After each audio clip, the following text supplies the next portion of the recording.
आपने देखा और सुना होगा कि नॉर्वे के शहर क्रिस्टियनसैंड में एक इस्लाम मुखालिफ तंजीम SIAN के एक एक्टिविस्ट बदबख्त लार्स थॉरसन ने सरेआम कुरान पाक को जलाने की मज़मूम कोशिश की तो जज्बा ईमानी से सरशार एक जिंदा दिल और बहादुर मुस्लिम नौजवान उमर धाबा शाहीन की तरह उस पर झपटा और उसको सबक सिखाने की कोशिश की।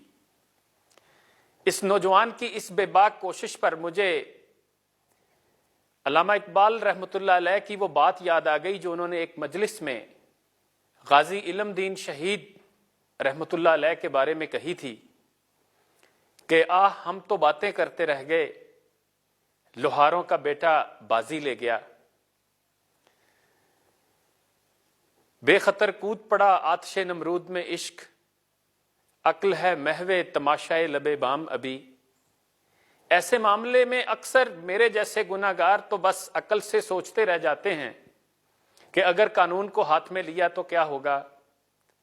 क्यों ना मुज़ाकरात की मेज पर बैठकर बाहमी गुफ्तगू से मामलात को सुलझाने की कोशिश की जाए, क्यों ना अदालत का दरवाजा खटखटाया जाए, क्यों ना सोशल मीडिया पर आवाज बुलंद की जाए, क्यों ना इलेक्ट्रॉनिक और प्रिंट मीडिया को अप्रोच करके उनकी सपोर्ट हासिल करने की कोशिश की जाए।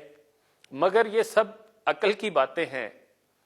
इश्क वाले तो जान हथेली पर रखकर बस कुछ कर गुजरते हैं।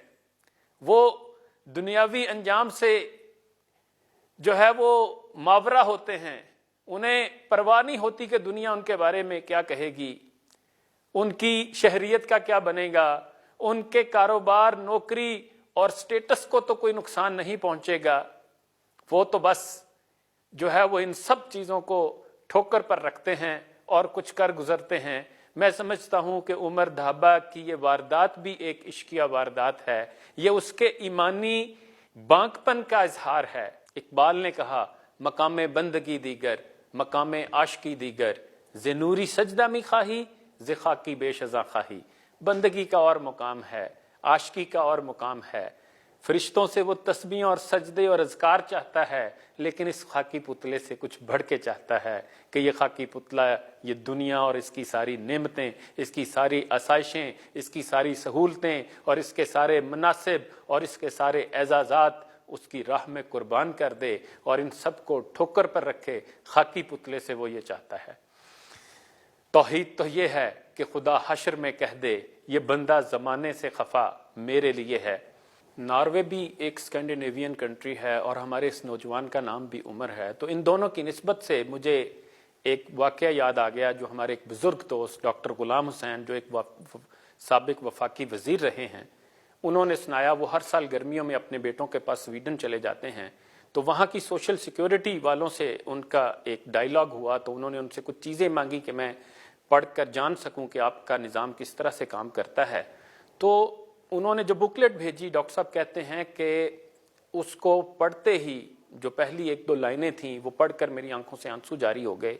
स्वीडन की सोशल सिक्योरिटी की बुकलेट का आगाज़ कुछ इन अल्फाज से हो रहा था कि we have derived these laws of social security from saint Umar of ancient times. यानी आज भी जो फलाही काम हैं उनको आज भी स्कैंडिनेवियन कंट्रीज में उमर लॉ कहा जाता है। और ये जो हमारा नौजवान उमर धाबा है, मैं समझता हूँ कि इसका जो जज्बा ईमानी है वो भी हमारे इस्लाफ के जज्बा ईमानी ही की एक झलक है कि जिसकी तस्वीर कशी इकबाल ने इन अल्फाज में की कि टल न सकते थे अगर जंग में अड़ जाते थे, पाँव शेरों के भी मैदान से उखड़ जाते थे, तुझसे सरकश हुआ कोई तो बिगड़ जाते थे, देख क्या चीज़ है हम तोप से लड़ जाते थे, नक्श तौहीद का हर दिल पे बिठाया हमने, ज़ेरे खंजर भी ये पैगाम सुनाया हमने। अल्लाह ताला से दुआ है कि वो इस नौजवान के इस जज्बा ईमानी को सलामत रखे, उसको इस्तकामत अता फरमाए। और बल्कि मेरी दुआ है कि उम्मत मुसलमा के हर फर्द और हर नौजवान को अल्लाह ऐसा ही जज्बा ईमानी अता फरमाए। इन्हीं अल्फाज के साथ, इन्हीं गुजारिशात के साथ आपसे इजाज़त लेता हूँ। अपना ख्याल रखिएगा। अल्लाह हाफिज़।